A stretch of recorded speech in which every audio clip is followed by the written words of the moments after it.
From ChasingIssues.com, this is The Daily Chase, your source for trending headlines and topics not always found in the mainstream media. I'm your host, Greg, and today's topic is Obama and the Russians. So, you really don't understand this hacking the election thing. It's okay, because a lot of people seem to also not understand. So listen up for a few moments. It's not like someone actually hacked into the voting booths. So how does providing emails on the losing candidate, even if they did, equate to hacking an election? If so, isn't this exactly why Hillary shouldn't have jeopardized national security for the lazy convenience of using her own private server? Now, Obama wants to pick a fight with Russia just mere weeks before he's finally going to leave office on January 20th. Some conspiracy subscribers online are proposing it so that he can declare martial law and remain dictator for life, but we don't believe that. So, your thoughts. Chime in on this conversation at ChasingIssues.com or on our Facebook page. So what do we believe? We believe that Putin won't bite. He's already stated today that he's not going to retaliate against the expulsion of the diplomats, the 35 diplomats in Maryland and D.C. Now, what we want to know is, why don't we focus more on Saudi Arabia? They wanted Clinton in. Why are we not applying the same standards or worried about that when the Saudis were arguably worse and actually tried to influence the election by funding her campaign to the tune of $25 million? As for the emails, Clinton and the Democrats have basically admitted to her wrongdoing by pointing the finger at Russia. It's absolutely mind-boggling. It's simple. It's politics. Obama is trying to make Trump's job harder and delegitimize him. Do you not think so? What about George W. Bush? As bad as they claimed that he may have been and would have been so public about all this Russian nonsense, even if Russia had leaked the emails, what about it? Do you think he would have had at least a little bit more class? I don't know. I think so. I don't think he'd be stomping and having temper tantrums like Obama seems to be these days. So, if you read all of John Podesta's emails, one of them talks about ways to attack Trump. In fact, there's many of them. And one of the ways that they were planning to attack him is by saying that he had Russian ties. It didn't matter if it was true or not, because apparently that attack didn't work. So now Obama and this current administration and the media are doing all sorts of BS to try and get people to believe the election was, quote, hacked. Now, a lot of other people believe, and they hate Trump, and have no problem restating the mainstream media and the Democrats' lies of the hacked election. Because that's the goal. That's what they want. All the man had to do was say he wants better relations, and immediately they jump on and say he's a Russian lover. You'd think that he'd renamed himself to Vlad. Meanwhile, we are still allies with Saudi Arabia and basically kiss their ass when they're arguably far worse than Russia. As for what the CIA and the FBI says, we don't believe them for 1 second. Why? They're not always right. Sure, they've got intelligence. However, organizations can be politicized, and they have in the past. They did release a report yesterday that was supposed to be proof, but it didn't actually prove anything. In fact, it even had a disclaimer on it that, quote, we can't guarantee how valid the info is, end quote. That reads more like a how-to on how not to fall for a phishing scam rather than just conclusive proof, wouldn't you say? Trump wasn't supposed to win the election. The establishment is freaking out about it. They're trying to do everything they can to delegitimize him, and if not delegitimize him, then at least slow him down. And man, I tell you, he has been on a roll lately. Does it concern you that Russia basically threw the integrity of our election process in the toilet?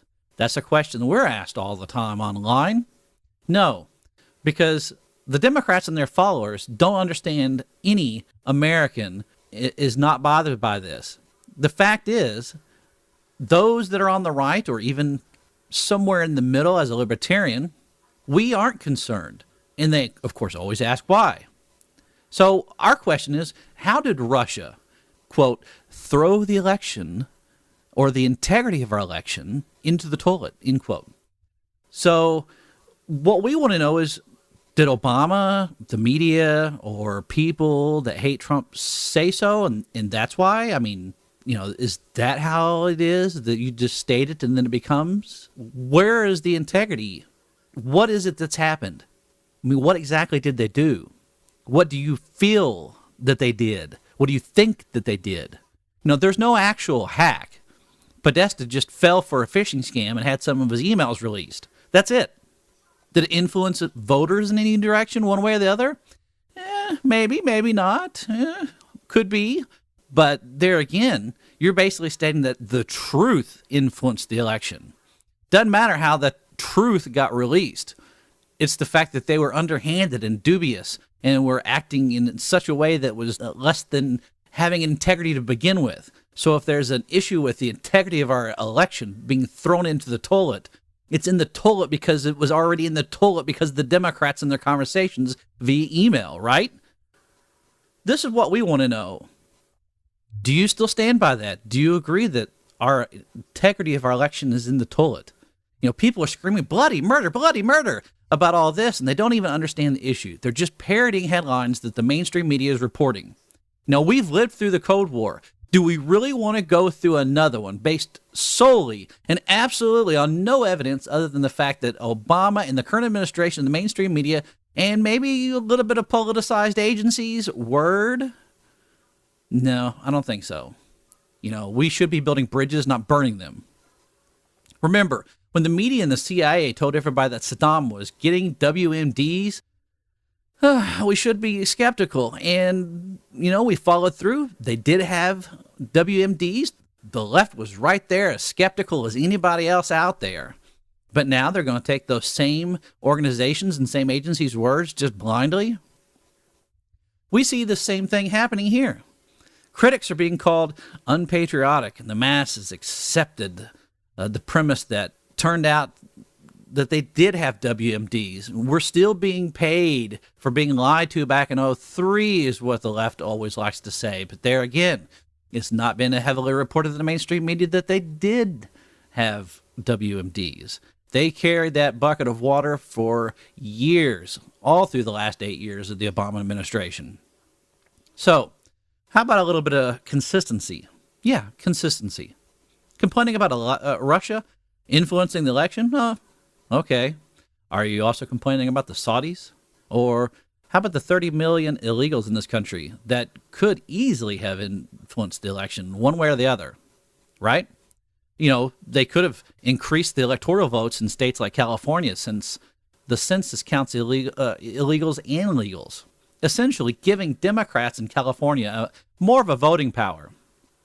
Or two, influenced the policy decisions of the leaders because, quote, give us amnesty and we will vote for you, end quote. Essentially influencing domestic policy, even when they are foreign aliens. Come on. Influencing the election? Yeah.